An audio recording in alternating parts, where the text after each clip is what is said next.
Welcome back. We're in hell. International Chest Day. It's a Monday. We're doing chest, shoulders, and tris. It's a push day today. So I'm taking you on a workout. We're gonna smash it, hit style. Disregard all the growling, all the sound effects you're gonna hear.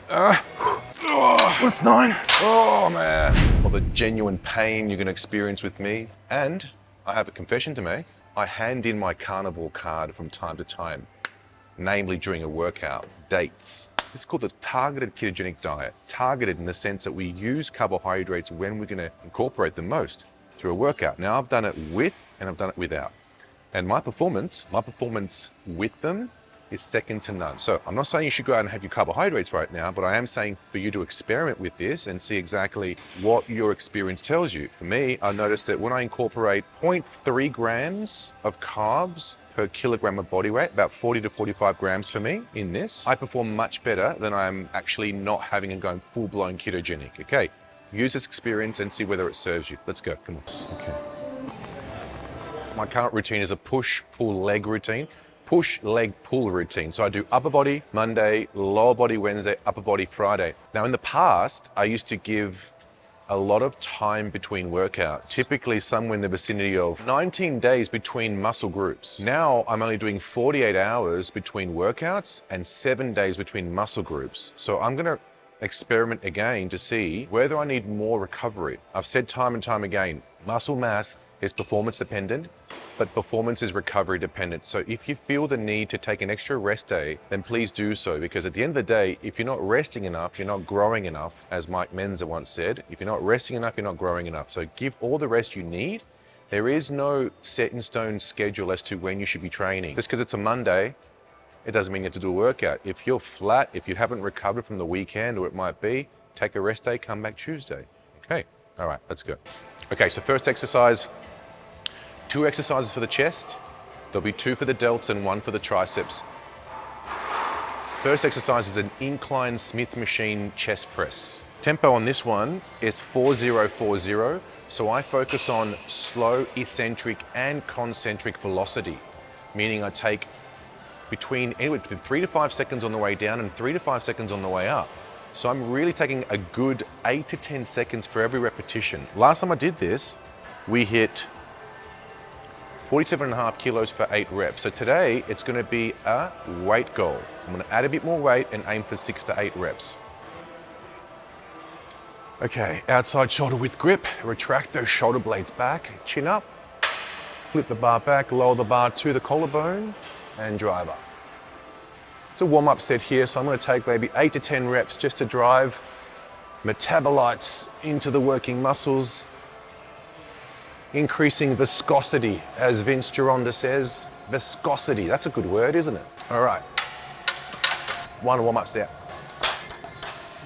So that's 40 kilos. We're gonna add another 5 on each side, and then we're gonna aim for 6 to 8 reps with a tempo of 4040. 4 seconds down, 0 seconds at the bottom, 4 seconds up, 0 seconds at the top. The good old metronome. This is so your seconds are equal to my seconds. We tend to speed up the seconds when it starts to hurt. All right, this is 4 seconds now. 4 beats down, 4 beats up. All right, let's let the pain begin. Oh, by the way, you will know that I'm getting close to concentric failure once those 4 seconds up become 5 seconds and 6 seconds. That's when you know I've pretty much hit failure. Okay.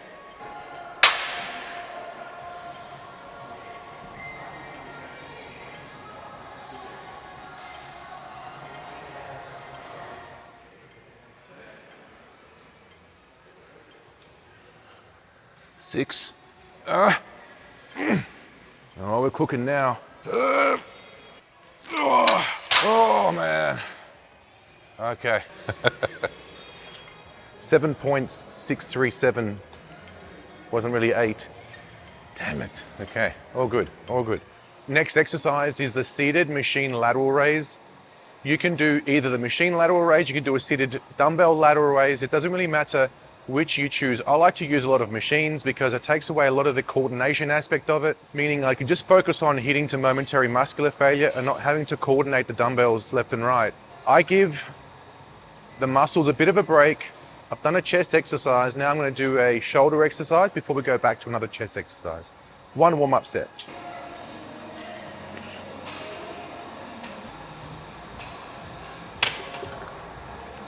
Okay, last time we did this, 48.5 kilograms for 7 reps. My rep ranges for today's workout is 6 to 8. So it's going to be a rep goal. I'm trying to get an extra rep before we go up in weight the following workout. Let's go. Cannonball delts, Carl Weathers, the late Carl Weathers. Coconut deltoids, man. Come on, let's do it. Ready? 4 up, 4 down.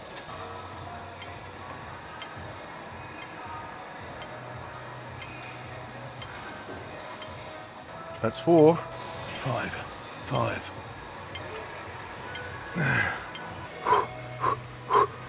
Yeah, that's where I failed last time. Oh, come on. 8. Oh, man. Oh, just 1 extra rep. This is what's going to happen. As you start riding on the peak of your potential, you're not going to be going up by lots of reps.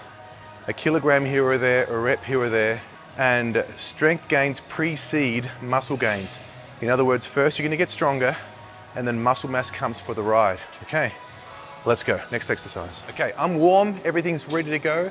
Everything's lubricated, no warm-up sets, straight for the working set now. Tech fly, 56.5 for 6. Okay, ready? 4. Oh, that's heavy. Oh, maintain integrity, Anthony. That's where I failed. You wimp. That was last time. Okay, 8. Where's the money shot? That's not yet. That's 9.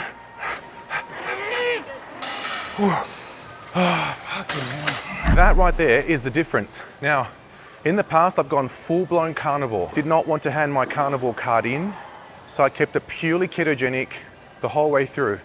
Workouts of this nature may not impact performance. I noticed that there is a ceiling at some point when you're going pure carnivore, but the moment I introduced a small amount of carbohydrates only around the workouts when my body is going to use them, that was a 4 rep increment from last time. I ain't getting 4 reps in the past. So should you be doing that? What I'm saying is I invite you to listen to your experience. Listen to your experience. The challenge we have today is we take on the experiences of other people and disregard our own. We're not listening to somebody else. What they're preaching is their experience about something. So I'm inviting you right now to just listen to your experience and trial things. There is no such thing as bad experience. No experience is bad experience. Let's go. Cambered bar press down. Ideally, straight bar, cambered bar, whichever you want to do.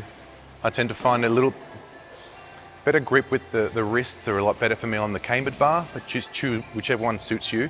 You might want to try a V-bar. The tempo here is 4-1-4-1. I take 4 seconds to lower the weight down.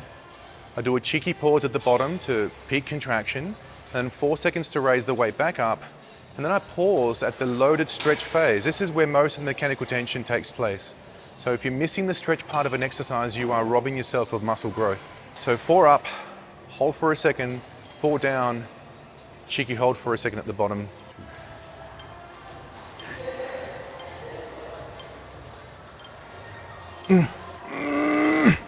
Oh, they're burning.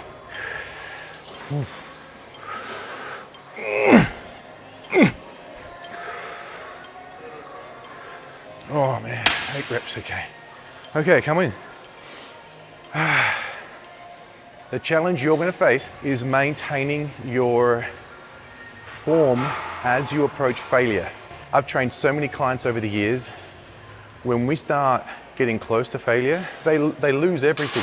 It's like someone's just wiped off their ankles. They've got no legs, they start whacking their legs everywhere and whatever. You must maintain form from start to finish. Keynote to make. Make your last rep better than your first rep. As far as execution is concerned, you must perform the same reps. That's going to come with time. It's going to come with experience. So someone says, what's the importance of maintaining proper form? Well, the most important thing is to keep the stress on the targeted muscles at hand. Google the myosin and actin sliding filament theory. When you do some Google searches on that and you see exactly how the muscles fire, then you'll know that the goal with training, targeted training, is to eliminate all external forces. For example, momentum. So you maintain proper form, number 1, to put focus on that targeted muscle. Number 2, to eliminate momentum. So with less momentum, we have more intensity into that muscle. Number 3, to protect you from in case an injury. You try and protect yourself throughout the whole movement pattern. Number 4, I'll probably add in there, if you start experiencing sloppy form or start performing in a way that's not conducive to good posture, you're actually encouraging more bad posture. So really, weight training is a dynamic way for you to focus on keeping yourself upright with correct posture. So it's an opportunity for you to excel in how you should be standing upright. Okay, poor form only promotes more poor posture. So these are some of the reasons. Last exercise that completes the push day. So just to recap, we have completed 2 chest exercises. Now will be 2 deltoid exercises, one for the lateral head, one for the posterior head. One of the reasons I do that is because I'm already incorporating pushing movement today. I don't want to double up too much pushing. So the Smith machine chest press was where most of the anterior deltoid gets a lot of the love. So there's no real need to always be pressing. Now, doesn't mean you shouldn't press if you don't want to, you can press, but I find if I press too much, shoulder press, chest press, dips and so forth, I start to do a bit more, too much overwork in one area. And I've never met anybody who's got an inferior anterior deltoid. Okay, so we're going to finish off with a posterior head, and then tempo on this one is 4-0-4-1. 4 seconds down, 0 at the bottom, 4 seconds to raise, and 1 second to squeeze at peak contraction. Let's go.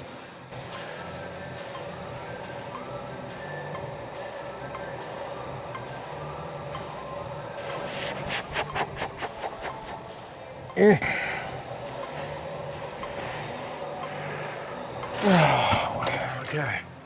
That was 7 reps. I speak about it all the time about not hitting failure, but approaching failure, slowing down the movement, getting to a point whereby you are approaching failure, hold it, and then release. Doesn't make you a bad person if you can't complete the rep. And even if you did complete the rep and lost all integrity of the exercise, it's a train wreck rep. So we're not going to count it anyway. Just check out, okay? That's it.